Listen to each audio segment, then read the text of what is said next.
Boys and girls, joins today is the current East Stirling captain, former Aberdeen, Dundee, Derry City, Queen of South player, Nicky Lowe. Nicky, how you doing, mate? All right?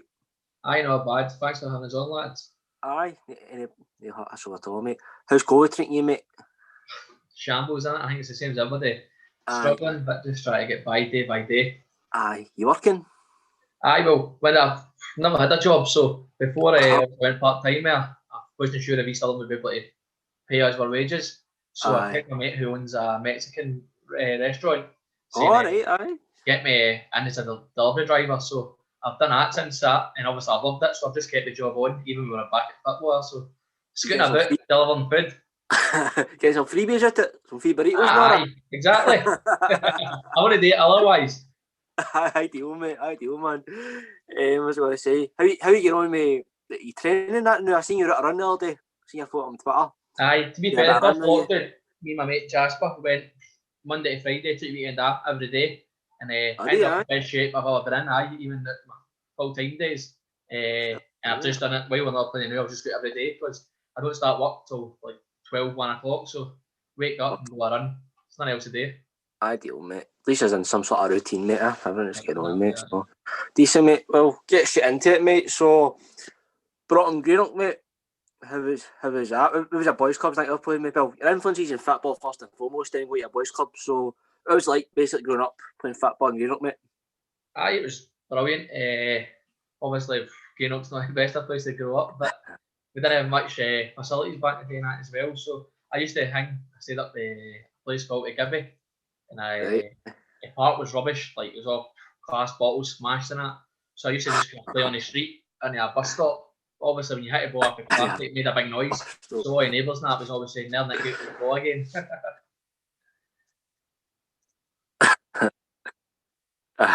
Brilliant, mate.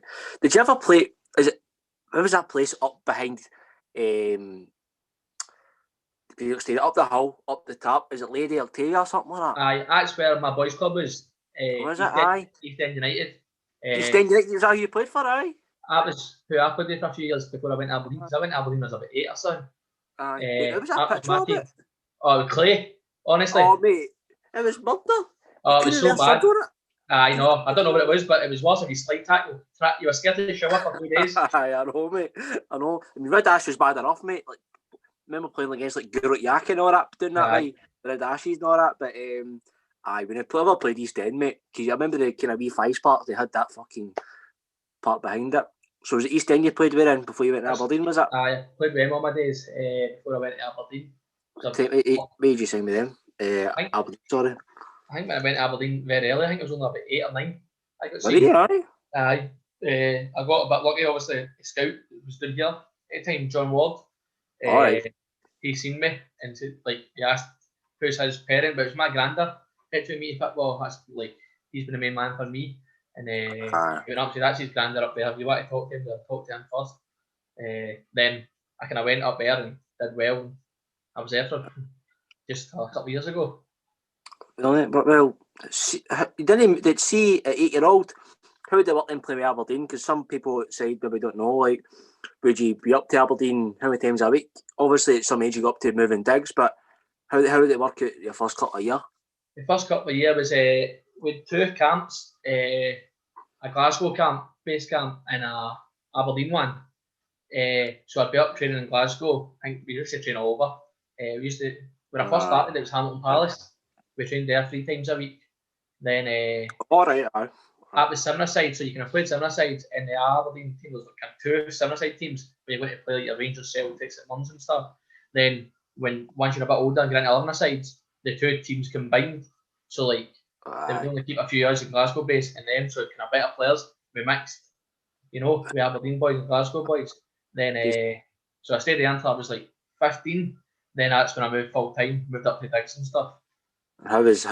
How was your family? How were you coming from Greenock, moving up to Aberdeen? How was that whole experience for you, mate? Oh, I was homesick. Were you? Oh, really bad. I said, phone Peter Weir and that. He came in, John Ward left, Peter Weir came in, and by that time and that, I used to have a wee drink in that when I was younger and I shouldn't have. And I wasn't as fit as I should have been. And Peter Weir came in and just took a pure liking to me. said you've got great ability, just need to get you fit and get your head in it. Because that time I wasn't always playing when it was on the sides. I think to myself, I'm in 1 week out for a few. I'm like, a young boy, I just want to play. He came in, looked after me, said, if you promise me to get you fit, I'll get you full time. I was like, all right. So I busted my balls off for a few months, got full time and moved away. But it was really tough moving away from my family because obviously I was a young boy, never done it before. Miss your pals and that probably. I was at the street and hanging about playing football 24/7, you know what I mean? And not seeing them. But honestly, it was good for me because half my mates are probably in jail now. You know what I mean? So my mum always said that's the best thing I've ever done. I suppose so, mate. It was good for you, man. But what was it like in the digs then? Was it he was all well behaved or he's on strict rules? I was alright. When I first went up, it was Michael Payton. He was already there, but older than me. He's a new boy, so he kind of looked after me. But it was Irene, who was a woman in digs, and she was brilliant. I actually still keep in contact now, and I go up and visit and stuff. Nice one. At the house, they were brilliant, but we were well behaved. Obviously, you've got to respect where you're at, somebody's house and stuff. But they looked after me, and when Mick moved out, and I had other people like Cam Robbie, Dean Jarvis, Stephen O'Donnell, and all that come in. Digs because it was a big house, so no, I really enjoyed it. Nice one. So, how did you find Aberdeen in general? Like, did you like it? Did you think it was a nice place? Did you? Obviously, you know you're homesick, but was it a time where you started to actually like it as such? Where you maybe felt settled, or was that maybe when you actually broke into the first team? If you get me? Yeah, no. After a while, I think maybe took about a year down the line. I was settled, but it was the city was brilliant. What a place! I loved it actually when I got settled in. You get to know everywhere you're going. I mean, I used to live right one street off the town was my first digs, and I still got lost. Like only me could do that. So I used to get walks at night just to try and make it feel at home, getting over where I'm going and stuff. Once I'd done that, I found it was really brilliant, and the people were friendly too, Aberdeen people, and obviously it helped. Like, they always used to say, "Oh, you're a Ouija." But once I found out you played with Aberdeen, they took that time to you. Aye, fair enough, mate. So, just touching on your youth days again, you said Peter Weir came in. Was he not Rangers at one point? Was he not Rangers scout at one point? I remember him as a young kid. Who was the first team gaffer when you first went to Aberdeen? Was it Calderwood? It was Jimmy Calderwood's first one. Was it? Aye. How'd you go with him? I got on brilliant with him. Aye, because I used to Big Xander Diamond. I liked him to me as well. Like, I'm not a shy boy, so I kind of went up and I was just myself. Obviously, a lot of other boys are kind of quiet, so I was just about in the canteen just acting myself. And a lot of first team boys like, who's this cheeky wee chap? And they put a liking to me. And Big Xander found out. Obviously, I grew up a Celtic fan. Martin Gavin used to take me to games and that. So Xander Diamond's obviously a big Celtic fan, so he loved me. And Jimmy Calderwood's obviously known as a big Rangers man. So once we got talking that, he used to always say, "Oh, he's Celtic man, give me a bit of pelter." But it was all good. It helps you settle in. I loved it. It was really good. Brilliant. So when did you first kind of start getting a sniff of the first team? What were you in the 1917s? What age were you? When did you first getting training room and all that? I think we maybe trained with the first team like subs a lot at 16, 17. Obviously, if you start on Saturday, you were in the training that you were doing a listener. So they kind of subs trained with the youth team. Then I was only a couple of days. Then obviously, I think when I turned 17, I was up training a lot with the first team. But obviously, I was never really involved in match day squads because it was a big squad. Then, so I was always thought I have a chance. There was a few injuries because I'm training. I was training well. Then we went before my debut and stuff. We went away to Malaga in a 19s camp, and I did really well against them teams over there. Then I came back and I was in the squad for my debut and managed to get on. See, when you first kind of made that step up and you're involved with the first team in that, how were you feeling? Did you were kind of cutting it? Did you feel, nah, it's not for me, or did you feel as if, no, I belong here? No, the first couple of times I was like, oh, a wee bit shocked, like in terms of people smashing into you. I've always been able to handle the ball. That's probably one of my best attributes, getting on the ball, passing stuff. But I always felt if I was getting on the ball and passing it, I felt they meant to leave a wee bit on me. So I have to say, like, nobody doing that easy. So that took a wee bit adjusting for a few weeks, like people pushing you about. But after that, I started doing it back and I was fine and I handled myself well. Learning curve for you, mate. A minute, aye. Just before again going to your debut for Aberdeen, you obviously get called up for the Scotland. Was it under 17s? What was that like for you, mate? 17s. Aye. Any players in that team that we know? Well, I think Fraser Five, Ryan Jack, all right. Cam Robbie team, Cal. He's in a youth team at Aberdeen. He's played a few junior teams in Glasgow now. Who else? Mitch Mengensen. Right. That was like weird. Our youth team didn't get beaten about 5 years for like under 13s to under 17s or something. Really? Yeah. In Aberdeen and Glasgow camp. We were one of the best teams. So we had 6 or 7 in the Scotland squad, which was a big thing at the time because I think we had more than Celtic Rangers. And obviously you had boys like Cal Naismith and that from Rangers, Dan Cove and that, they were on the squad. So we had a right good squad, you know. It was actual, I can't remember for sure, but someone's telling me, I think somebody got injured and that's the only reason I was in the squad, like to go play a couple of friendlies in Malta. Because I remember Neil Cooper, youth team manager at the time, always said, somebody's coming to watch you. But I think they always kept saying I was too wee to make it. Like, and I was like, I'm doing well, scoring goals. Like, what's the problem? You know what I mean? At youth team level, it's not there's not big, massive boys, physicality solid, like at first team level. So I thought, that's rubbish. Then I think they came to watch me one game just before the squad was announced. And I think I scored 2 or 3 against at Johnston at our home park. And so I got called up for the Malta squad. And we played them twice over there in the friendlies. And I ran a show basically. And got into the squad for Euros. So it was some feeling. Aye. And then going on to kind of version of your debut, Mark McGee was Aberdeen manager. He gets a bit of kind of rough call it sometimes. People get different opinions of him. What was your opinion of your dealings with him? He's not really in Aberdeen. I don't think he's liked much. By fans and stuff, always got a bit of abuse. But I was still a young boy, so even then, like when he came in, I started playing a few times, but I wasn't always training with first team. If I remember correctly, I would always remember one time. Obviously, if there's boys injured for the first team, in the morning, your youth team manager come in and change them and say, "A gaffer's needing 3 boys this position at," and he'll say who he's wanted. So we were doing so I got called up the first team, and I always remember we've got in twos and we're doing passing, just 20-30 yards, and it was one touch, and I can't remember who I was passing the ball with, but he couldn't pass the ball. I'm rapping at him, and he's bouncing it everywhere. So it was bouncing, so I thought I'm going to cover here. Took a touch, got on the deck, played it back, and it just went mental. And it's one touch here, if you can't handle it, go back with the youth team. And I think to myself, you know, see that here? I'm trying to control his bobbles everywhere.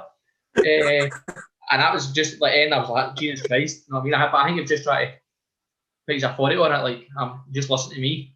Then after that, just kind of, I really didn't speak to him much, like, got my debut and that, but it didn't really bother me, young boys, to be honest. I don't know.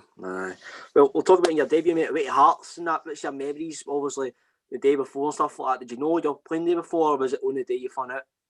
No, I think, no, even, I knew, I think the day before, did we just travel on the day? I can't remember if we travelled. Usually, if it's far away, you go to Glasgow, you stay overnight. But in Edinburgh, I can't remember if we did. But on the day we had the meeting, so I wasn't even sure. I didn't think I was going to be on the bench. Then also with the team meeting, and it was good, you're on the bench. So I texted my granddad and my mum saying, "Get through, I'm on the bench." And I always remember when I got on the bench, I was warming up, and I think I've told this story before. There was a big guy in an army jacket, baldy, about 6 foot odds, built like a shithouse.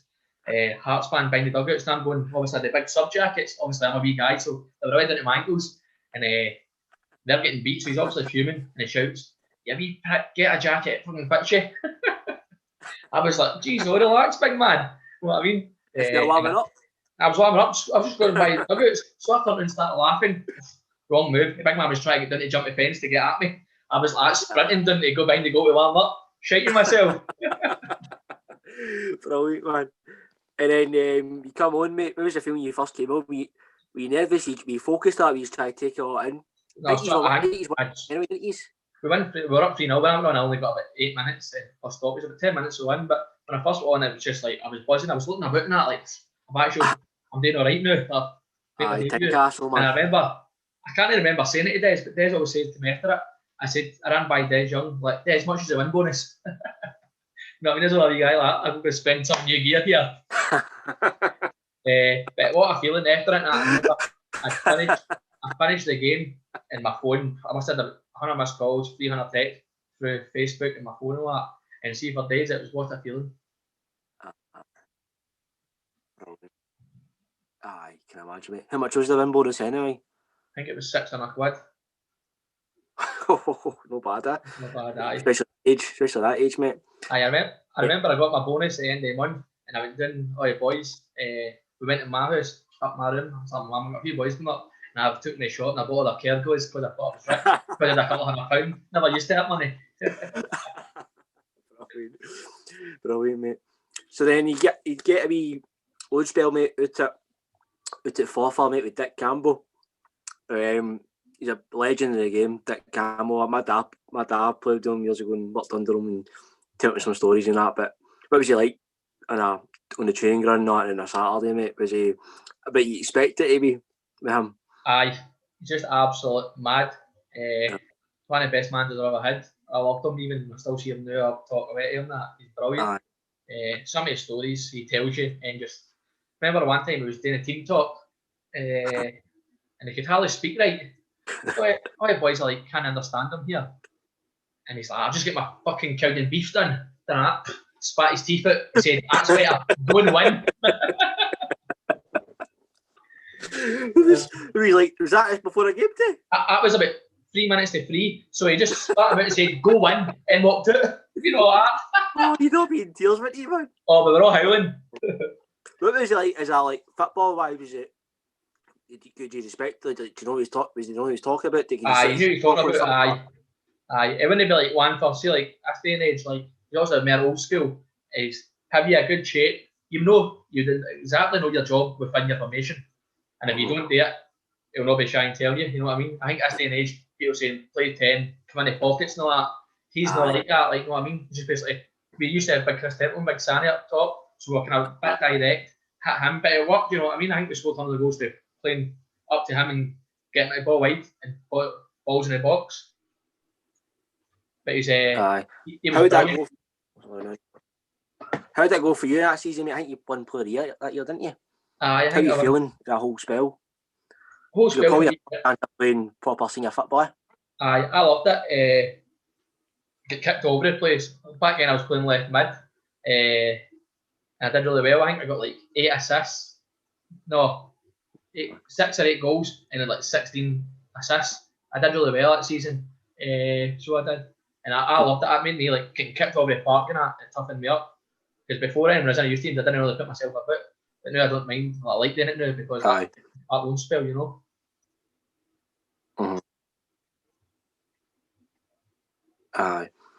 Well, proper learning curve for you, mate. How did you find that kind of, obviously for part-time, were you part-time? You still in with Aberdeen and a bit? We were still, me and Big Joe Shortensy, Alright, aye. We went at the same time, we stayed together in that flat up in Aberdeen. So we just went down a Thursday night, we didn't train Tuesday, we just went down a Thursday night.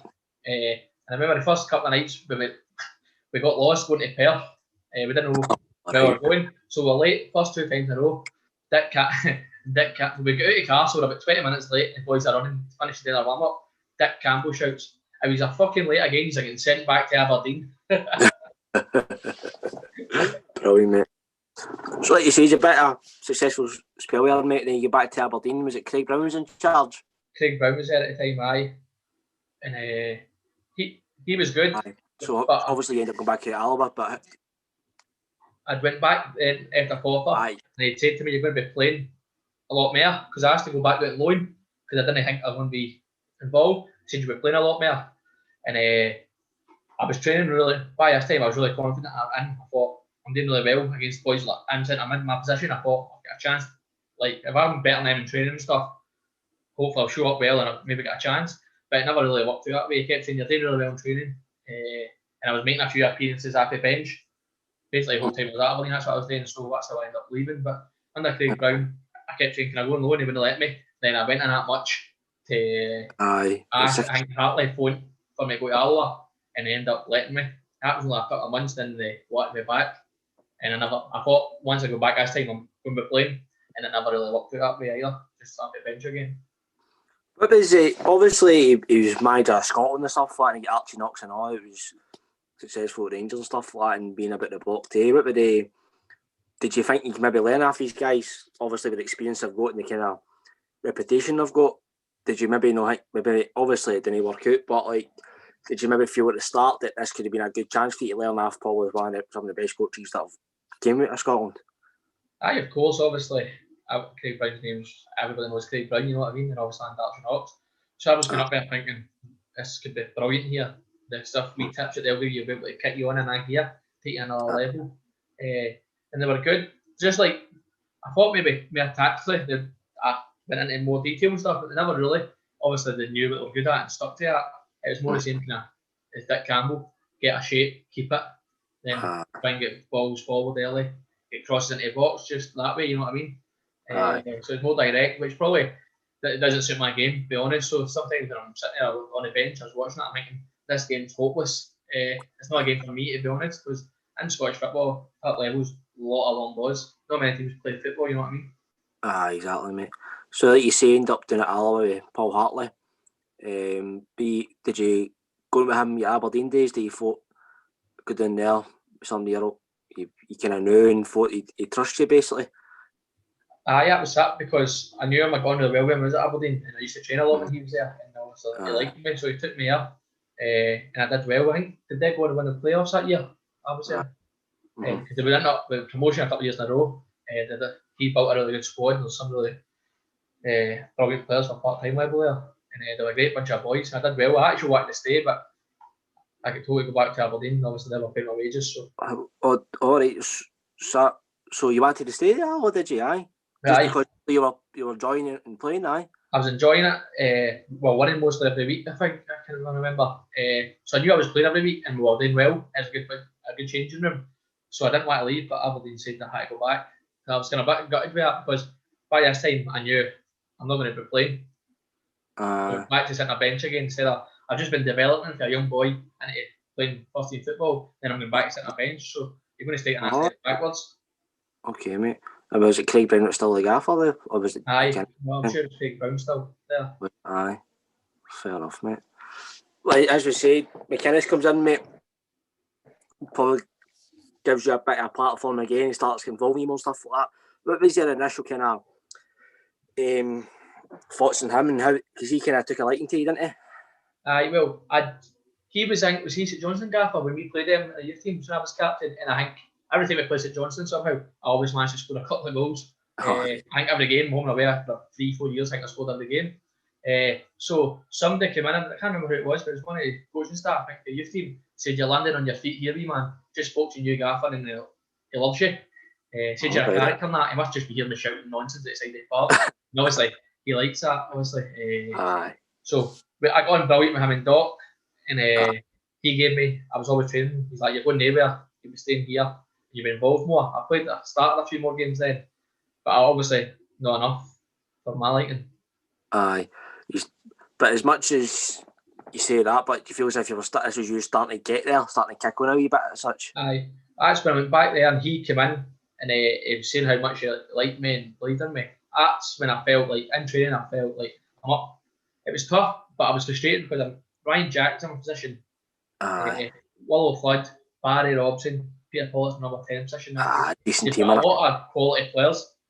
I mean, internationally there. So I was frustrated, but I'm thinking myself, these are good players. It's not somebody that's rubbish in front of you. But by this time, in training, I'm flying every time. And he's always saying to me, you're training so well. And I would maybe go and chat with Goa, how am I not playing? And say, because these lads are doing well. So that's how I ended up actually leaving Aberdeen, because my game time was limited. Do you know what I mean? Aye. Just on Ryan Jack, like you say, mate, do you think he, at that time, do you think he can go into what he's doing now, basically for Scotland and Rangers? Always do. Because we're kind of same age, so we play the same youth levels, under 11s right through. He was my captain most of the year. So we always knew, like, good player, and he's going to go far. But see, when you see him at Rangers now, like when he was flying at the end of last season, I know he's had a few injuries this season, but last season, and he was scoring goals and he was playing forward and stuff. Never used to do that at Aberdeen. I don't know that was because they just wanted him to sit in front of the back four, break, play up, but he's brilliant at that. But he always just kind of pass sideways, kept the ball. But now he's like firing that into number 10s, into wingers. And I think Gerrard's probably take his game on another level. It's got to say, Gerrard's been good for him, because he was good when he first came into Rangers, but since Gerrard's came in, he's just been up every season. I think, man, like you say, he's starting to play the ball forward more, and he's getting some goals out of it as well, mate. We'll go to probably one of your highlights of your career, mate, the League Cup final. Obviously, like you said, you're a Celtic man and playing a cup final at Parkhead must have been special. But obviously, again, we talk about that kind of build up to the cup final. How did it feel? Because obviously Aberdeen, they're a big club, but they don't win as many trophies as they did back in the day. Do you know what I mean? How was that build up for the club and being a part of that first and foremost, mate? It was massive. I think my granddad said to me how big a club was when I was growing up. He's like, expect big expectations up there, the fans do. But I didn't realise till I went up, and I was like, in hell, the day. But obviously, they've been starved of silverware for years. That was the first one we won in 20 years. But the build up to it was good. I remember as the rounds went on, and more like papers were building us up. The fans in the street just won it for us, please. And I was alone like a quarter final at that stage. Then obviously we got to the final, and that's when everybody came up to you. You've got to win no matter what it takes. But I think the club were brilliant. Dale and Doc managed to get a club to take us away down to St Andrews for I think a week leading up to the final, so we can have went away down there, trained and stuff. I think the boys played a bit of golf. There was a TT pool table and that in the hotel, so just to get away from media and stuff and just be able to focus on ourselves. It was a brilliant week. Aye. And then just get on to kind of the night before the game, when did you find out if you were in the squad or even going to be part of it? When did you think, well, obviously you were a sub, did you disappointed not to be starting of it? Aye and no, because in the morning of the game we were staying at the Westerwood Hotel, and I think my big mate Joe, we always shared in it, rooms. I'm sure, did he get left? I can't remember, I could be wrong, but I think he got left out in the squad. I remember coming out of the shower and I had a missed call for Gaffer. I thought, oh fuck, I'm left out of the squad, because obviously the young boys were still thinking they were going to, I think there was only 5 subs instead of 7, so it was getting cut. I think myself going, no, he's going to tell me I've been bombed. So I was shiting myself, got myself ready, and I went up, and he said to me, be ready, and you're on the bench. I was like, he's like, what's up? I was like, I thought I was going to get left out. So he's like, just be ready, you'll be playing a part today at some stage. Then obviously, getting on after I was at 70 minutes or something like that, and the game going to extra time. I was absolutely nerve-wracking, you know what I mean? But I managed to win. But on the day, what was it like your experience? Because you obviously don't get many cup finals up at Hampden and stuff like that, but it must have been special again. But being at Parkhead, being a Celtic man yourself, and how was that the first time you played at Parkhead? No, I think I'd played before. I could be wrong, but I think I played before. How did the game pan out? Really, was it because back then was it Yogi was in charge of them? Aye. Was it because they like to play football? They played football. Obviously, as you said, leading up to the game, I can't remember nothing. See, just in the morning, in your pre-match and that, it's all just like butterfly going back. Then arriving at a stadium and there was thousands of Aberdeen fans. It was like 7-year abroad watching a game, banging on a bus and all that, singing Aberdeen songs. And I always remember just getting butterflies on a bus, thinking, "This is what I want to be part of games like this, massive games." Then obviously, and get a warm up and all that done. And I just remember I felt like there's nerves all about the stadium, just like tension. You could tell this is a massive game. Then as going on to the game itself was one of the worst cup finals ever. None each, barely any. I think you had a post with Big Russell skip. But the game was rubbish. But Inverness, who could play good football under a few years, I think they came for a draw, because when I went to Dundee, I spoke to a few boys. I think there's 3 boys that went from Inverness to Dundee, and they said we played for the draw, and that kind of showed. How did that was? Were they just no confident beating Aberdeen or that drink, or they just no? I think if you play work on in a certain style, I think you stick to that. But obviously, it must have felt inferior to Aberdeen. Obviously, back then Rangers winning stuff like that, Aberdeen were probably kind of challenging Celtic or whatever. But I think I was just basically, obviously, didn't feel confident getting in a cup final against Caesar. I think so. I think we were playing well at the time, and I think maybe, I don't know what they were thinking, but maybe if we get a draw, it's decent. Penalties, it's 50-50. We'll see how we go on. Fair enough, mate. And you come on, mate. Was it 20 minutes to go? Come on. But 20 minutes to go, then I was shite myself, because I gave away. I had a free kick. I can't remember what it was before. I gave one away, edge of the box. Anyway, after I tried to reverse my free kick, shanked it. Then Graham Shinnie, I think I went on. Did I go to right mid? And Dale's like, just Matt Shinnie. Graham Shinnie's just going to bob on. I was like, cheers, graveyard shift. So I'm just chasing Shinnie, who's fat as hell. I'm like, hey, any chance you stop running? He's just laughing. So I'm sure he cuts inside, and I've smashed him, and they've got a free kick. and I think it was Aaron Donan, and somebody else, they blazed it even worse than mine. But honestly, for that 30 seconds to a minute, I thought I'm going to be hated in Aberdeen. Contract terminated. And what the penalties, mate? Did you volunteer yourself to take one of it, or did you? No, they'll come up and say, "Your second," because he knows I've got to take one. I fancy myself always. And they said, "Your second," didn't give me an option. And a few boys said no. I think they thought a few boys would take them. I think a few boys said no, they want to take them. Who said no? Shite bags. Can't say names. Fair play, mate. So you're up to take a penalty. How are you feeling that walk up, mate? 'Cause that's obviously I hate it. I can't do it, mate. But how are you feeling that just that walk up to the penalty? I was shiting myself, to be honest with you. Yeah. One of ones, and you're just looking up at the stadium was packed, and obviously I was thinking about my granddad too, because he had took me everywhere. Spent a fortune all over the world for those youth team tournaments and that, and I was thinking to myself, he's here. I was a bit older than just score for him, so I kind of put more pressure on myself. Then when I scored, I did a stupid wee celebration like that. My arms flying about. I regret it now but I can't remember. It's one end. Oh, but mate, he's got a penalty in a cup final, mate. End of the day, mate. So like you say, your family so proud for you, mate. No, but all Aberdeen fans still the celebration now. Bro, I mean, obviously he's won it, man. Must have been some feeling, mate. It's one of the best couple of days ever. Is it highlight your career, would you say? Aye, 100%. So it was, I managed to, I was lucky enough to win a trophy in Ireland with Derry, but that wasn't like, that was a League Cup. It wasn't like the Scottish Cup. Over there's the FAI Cup. It was a weird one, but I loved that day too. But that would be definitely winning that cup. Well, would be special. Aye, brilliant, mate. What was the celebrations like after the game and that then? I think you actually remember we talked this in the changing room once. I think you were, did you not get held back or something for the drug test?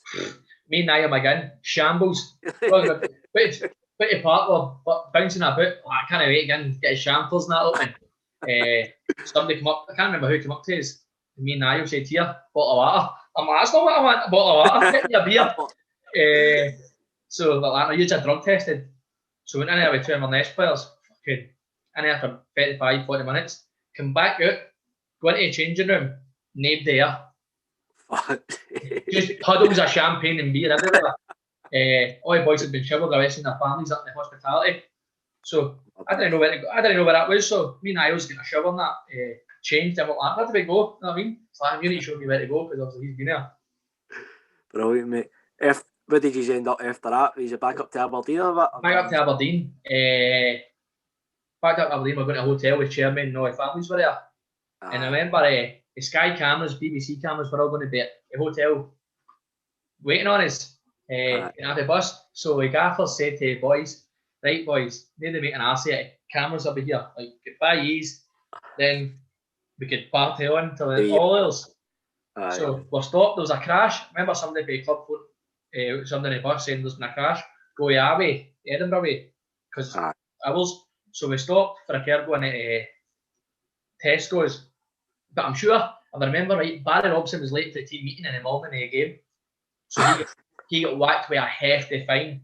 So once we got Tesco's, everybody's like, "Here's your fine, Baz. You're on the way Kergos for the boys." So you imagine all that drink. Must have cost a couple of grand. And Gaffer's like, "No spirits, beers, because obviously cameras are here." All the boys and that, bottles of vodka, Jägermeister up with jumpers and that, charging by your Gaffer. So we're on the bus, and everybody had to take a shot singing or a karaoke. Just what a laugh. So anyway, as we get towards Aberdeen, that the assistant man just come up, tied on his seat. What a guy. He's fucking so well. Anyway, we're all pissed, fucking off the bus. Who takes a heater in front of all the cameras, right off the bus, down the stairs? The assistant manager. Doc. Aye. Brilliant. What about the rest of the night? What was that like? I think we stayed there. I'm sure it was a Sunday, aye. Wasn't it a Sunday? And I don't think many places in Aberdeen were open or something because the game was on. Right, and I think we'd managed, I don't know if somebody had phoned saying, "Can you get us a nightclub open for us? And we'll come after seeing the families." But they'd done it anyway. Then they ended up letting fans and that. And so we just did this booth in the middle. I think it was Knox, the nightclub was called. And so we were in here, pissed. And all Aberdeen fans, just hundreds of them just around us. We're all just on tables. Eyes on the heat and that, just singing Aberdeen songs. Amazing. Then I don't know what happened. Everybody ended up when that was shutting, getting kicked out, but there's thousands of Aberdeen fans out the street outside the nightclub, couldn't get in.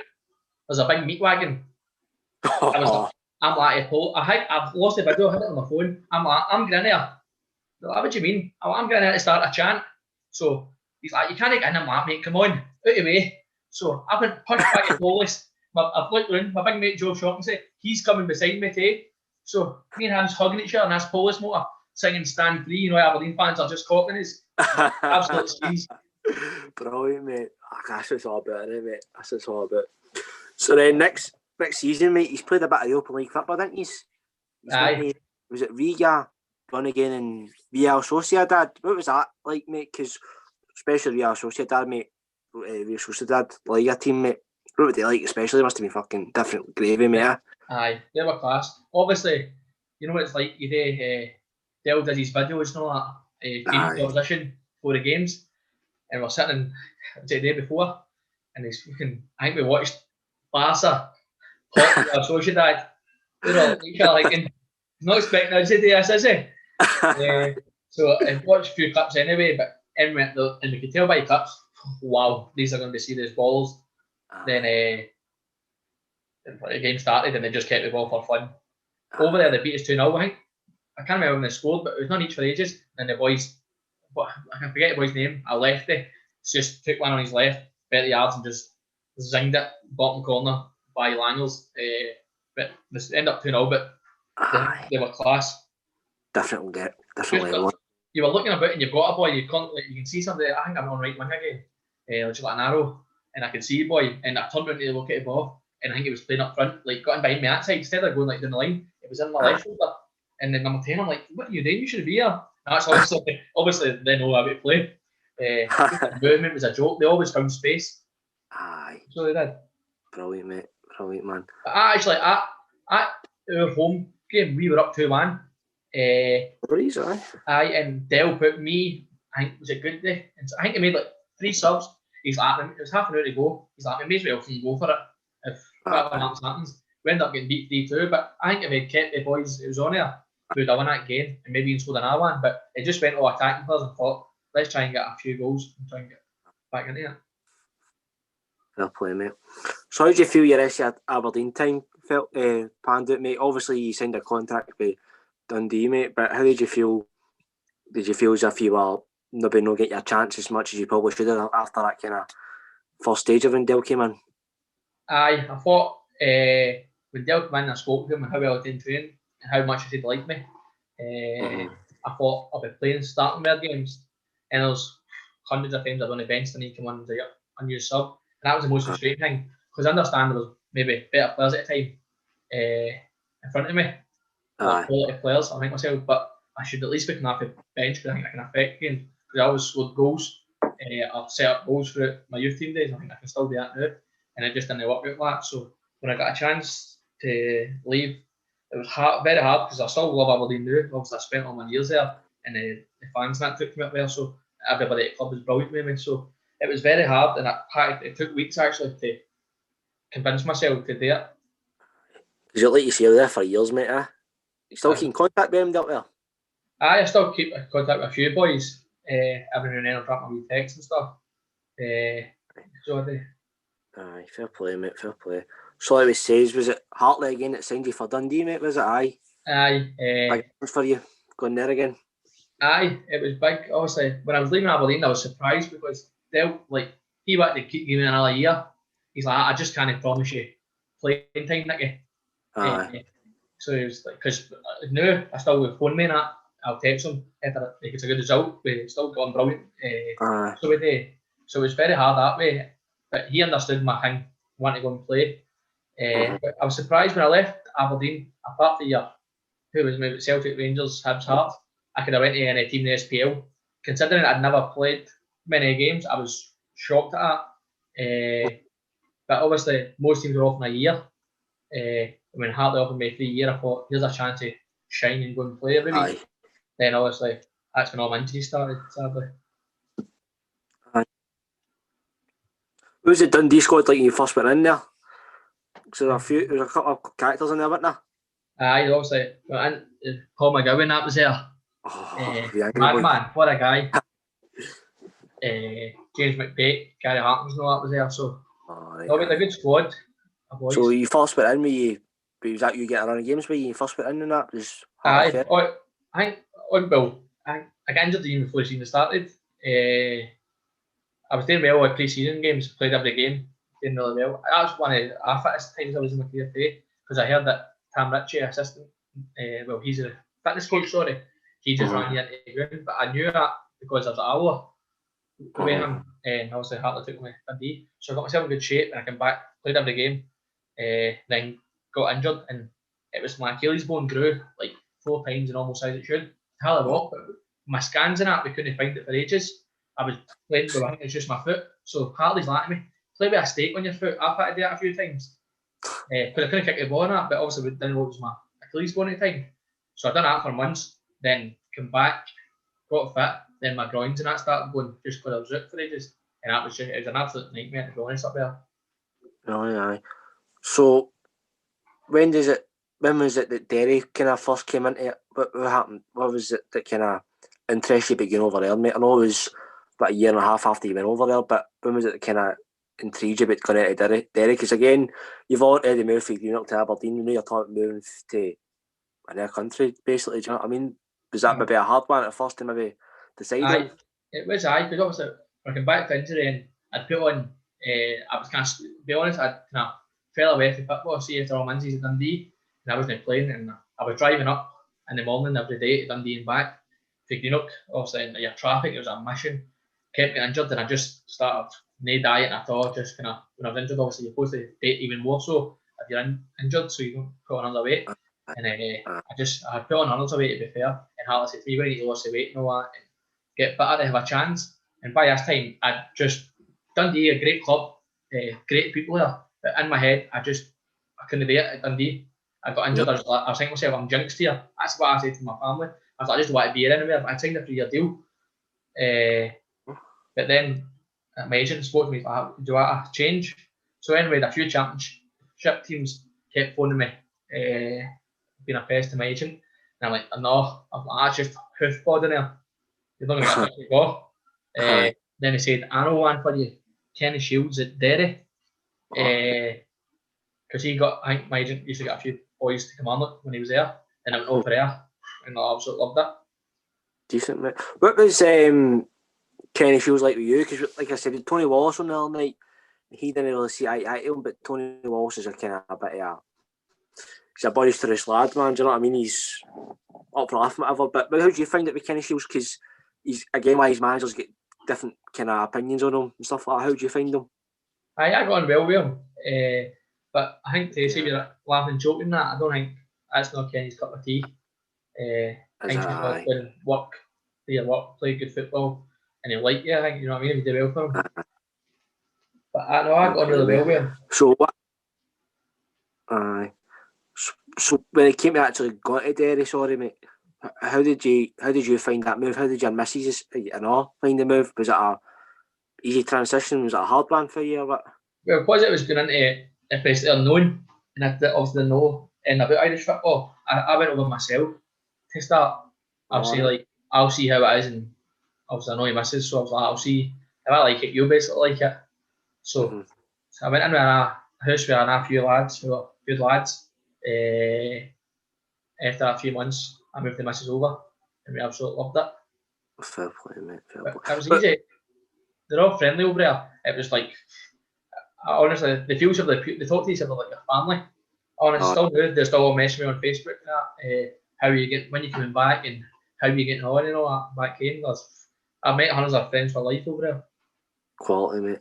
So when you first kind of start playing and training stuff like that, was there a difference in quality, a standard when you first go there? Because you know yourself, Scotland and England leagues are kind of well known, but no people know enough about your kind of Irish leagues, especially, mate. Do you know what I mean? So what did you think the standard when you first went over? I was one of them ones. I was thinking, I asked Kenny before I went over. I said, what's the standard like? I don't want to go, but it's going to be really poor. He's like, no, standard's good. He's like, I'll speak to you when you come over about it. And like I'll ask you, I'll write, he was going to write something down, what he thought standard was like. And we both kind of said, most of the teams are Scottish Championship level, then the top four would be probably lower, fighting bottom half SPL. Right, okay. But see over there, it was it's total football. Keepers playing it for you. Really? Aye. Our goalkeeper was probably our best player. Jared Doherty with Darwin at New Saints in Wales. What a player! Like Really? what a keeper. But see, because Kenny Shields wants to play, I went over, played a 4-2-3-1. It was me and the boy Alan McInnes who came for Spurs youth team, but it was Derry before then. He went there for years, and me and him, as is at Charlotte Rovers now, got a move here, but we'll probably get a move to England again. Me and him played centre mid, and Jared used to just keep the strikers the eyes, chop it, then reverse it, and Ian at the middle of the park, man up your arse. It was brilliant. But Kenny Shields didn't want you to kick the ball long, you come off. If you don't take the ball, you're not playing his team. You know what I mean? So brilliant that way. In the first season, I did really well. Enjoy to play in, mate. Aye. Brilliant. Aye, because you're getting lots of touches of the ball, and we're winning every week. You know what I mean? Brilliant. Aye. Like you says, mate, you won that cup. How was that kind of? Talk through that kind of whole process as well, with winning the cup and how it felt and what it meant to that club as well. Because again, Derry are a big club. I've known a few boys that have played there as well, stuff like that. But did you realise how big a club it was once you won the cup, or did you realise before you went over? No, I think I realised once I got here, like when you're out in that and you've seen hundreds of people, it's all like a small place. But even I think what we've seen and what's still to come, I think there's more there. I think there's like the first year I think we got to Europe to finish 3rd or 4th. Then second year was it with a shocking year. We finished in the world's of bottom. But first year you could see it. Like we were the brand new was done up. It's a brand new stadium now, so we were playing like McGinn Park. It's basically just like a junior park, except like it was a bowling green. So that's why we played there, because it suited us. And the place was packed, only for 1,000. But I think Derry's like got potential to be a massive club. But obviously, leading up to the game, League Cup, over there for the League Cup, because it's not a big one, it's weird. Seeing you get to a final, I think like we played Cove Ramblers for like 6 years away. So instead of playing a neutral venue, they just flipped a coin to see who get the home game for the final. Seriously? Aye, that's what they done. So I can't believe it. I still can't believe it. So we got. What do you mean you got a coin? Like, did they do it like officially, or did they just like say, "Oh, we'll flip the coin by you're playing here"? Or is it like an official thing? I think a club, somebody from our club went down, and somebody from Cove Ramblers went down and watched them do it, so we knew it was all right. And we won it. So I think Brandywell had about 4,000 or something, and we packed that out. Obviously, seeing that, like obviously it's a wee stadium, so we got 4,000 fans here. It's absolutely bouncing. You know, Derry fans are mad. They're like a few Guinnesses before the football, so it was brilliant. What a day! Aye, how did the final pan out, mate? I had got a second season was poor for me because I had a son in my groin again, and I didn't know what was going on. But it was actually a hernia, so it wasn't like a normal one. But we were thinking to myself, I hardly trained in the lab. We need you to play games because we didn't really have a big squad. So I was just playing a Friday night, then resting until next Friday night. And it was after that week I wasn't training, I wasn't fit. Then when we got to, so I ended up getting the stage I couldn't play, and we beat Sligo Rovers away in the semis. And I said to the physio, right, that's my target, get me a shot as soon as possible, and I'll try and get back to that. So I managed to do about a week training, like running, then a day or two with the boys. So I came off the bench in that game too, and I wasn't probably fit, I probably shouldn't have played, but saying to myself I want to play and be involved, and Kenny thought, we need you to know about the squad. Come on, about half an hour to go. I think we went 1-1 and went one each, and we ended up winning 3-1. Cove sat they were league below us, and they managed to beat, I don't know how, beat Dundalk 1-0 in the semi-final, which was massive. Because like champions that over there, the big dogs. So no, but what a day! Another great night. Aye. What was the celebrations like? Was it as crazy as Aberdeen ones, or was it more kind of? Didn't I?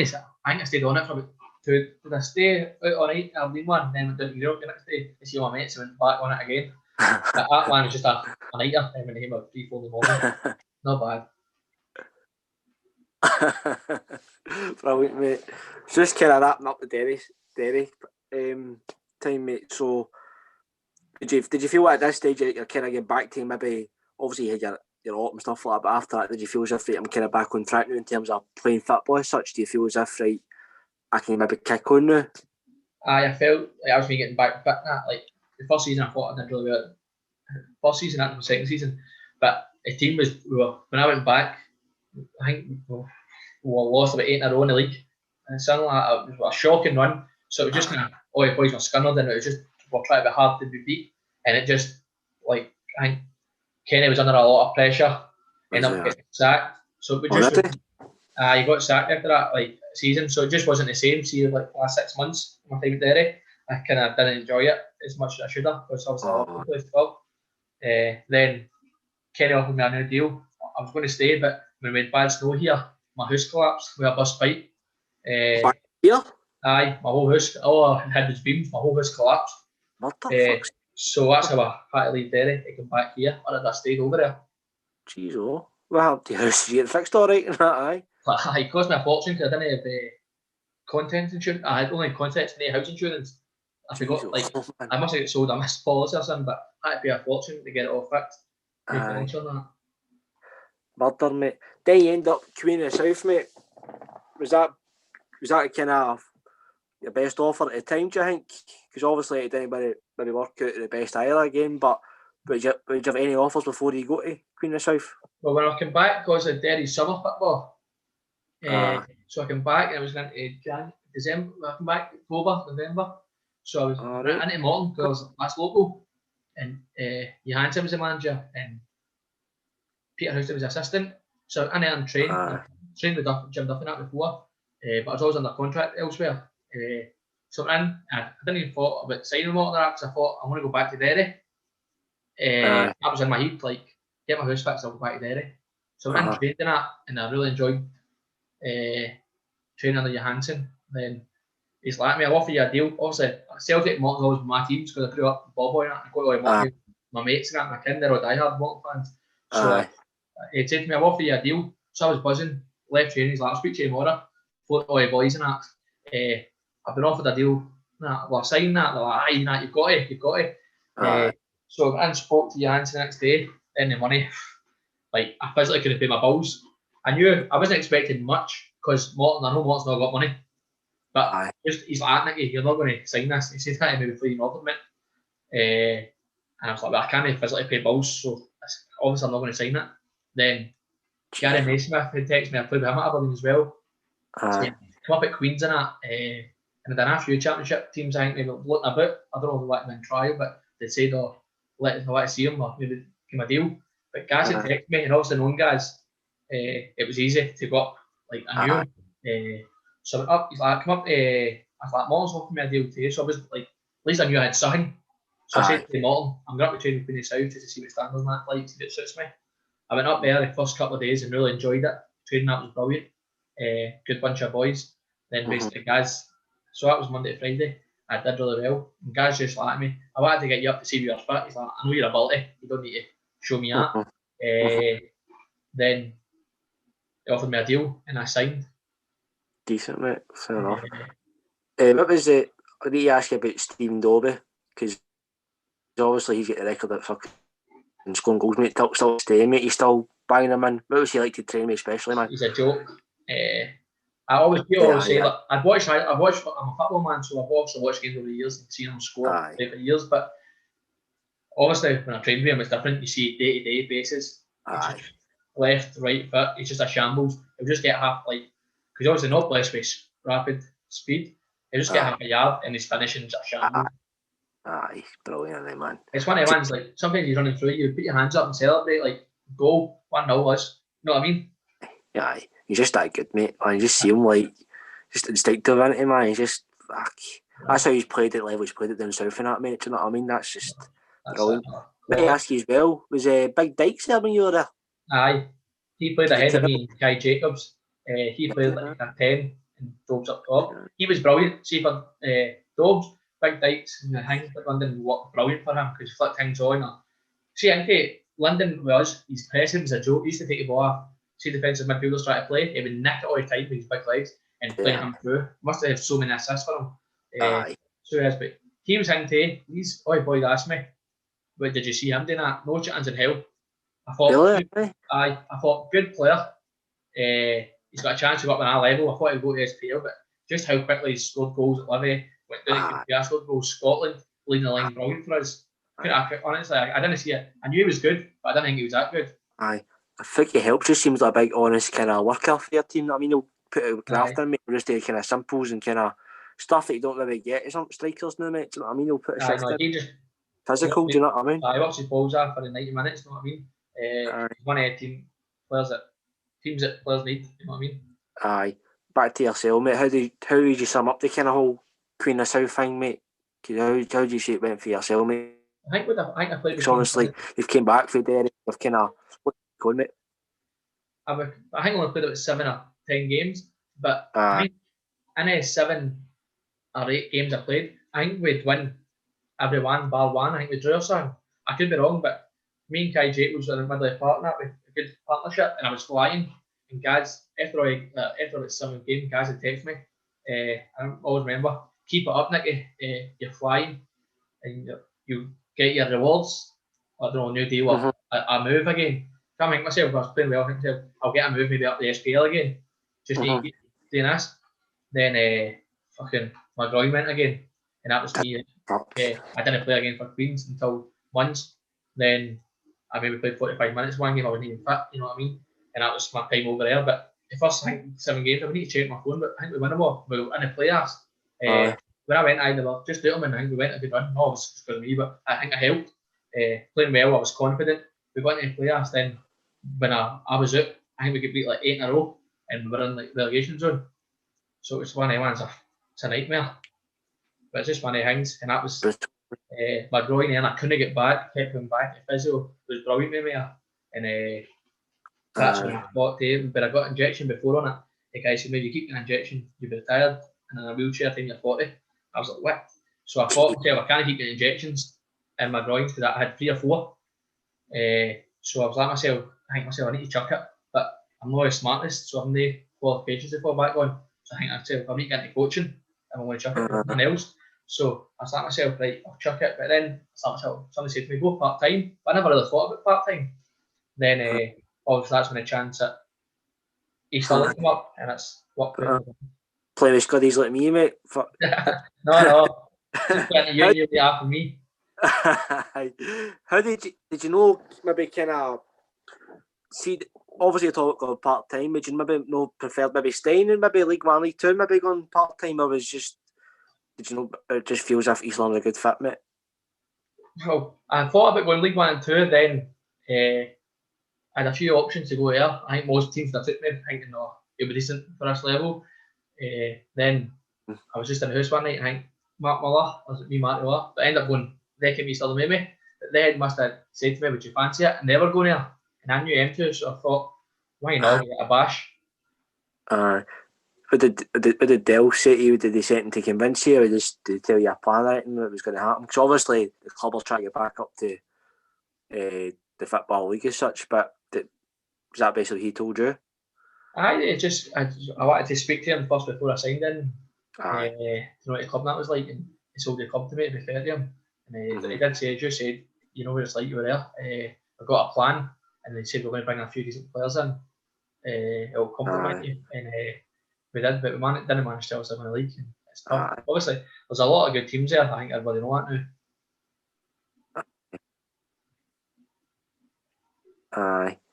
Aye, it's a good league, like you say. You've got obviously Celtic Hearts have came up the way through juniors, but you've also got Bet Rangers as well. You've got a few teams who they've made, because obviously no league's only come into proper fruition in about the last 5-6 years, mate. Do you know what I mean? But now, like you say, it's probably there. It is obviously part of the pyramid.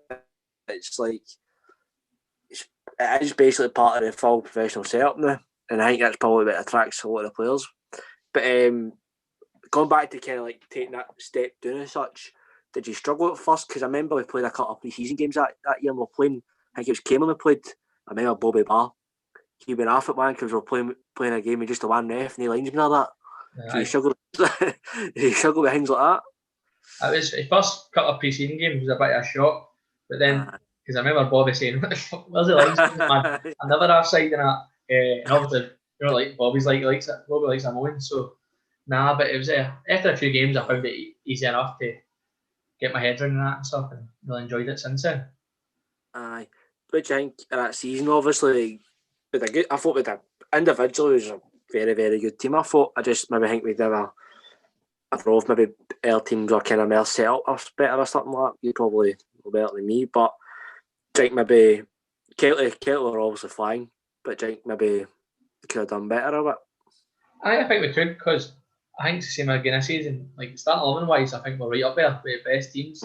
Maybe the squad's a bit light now. Lost a few, but any big games, I think we've been a better team. Mostly all the games we played last season. Aye. Maybe bar Bonnerig away, beats 3-1.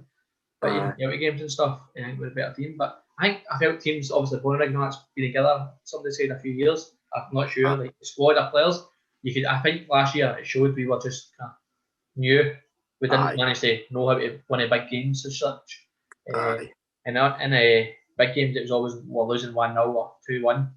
We couldn't find a way to win. I think this season's been alright.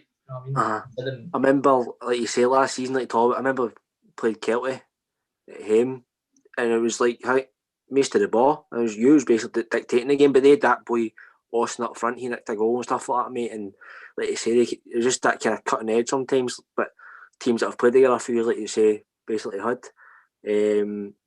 How do you think this season's went so far? It's been alright, obviously. I was suspended first game of the season, then I had a tight hamstring. I ended up, I must have pulled it or something, but I didn't feel like that. And I missed like 9 games. Did you? First couple of months, that was it. So that was pain in the arse watching. But then I think the boys had done well, to be fair. Then some games we've let ourselves down, not turning up. And lost in games we had a couple of goal lead.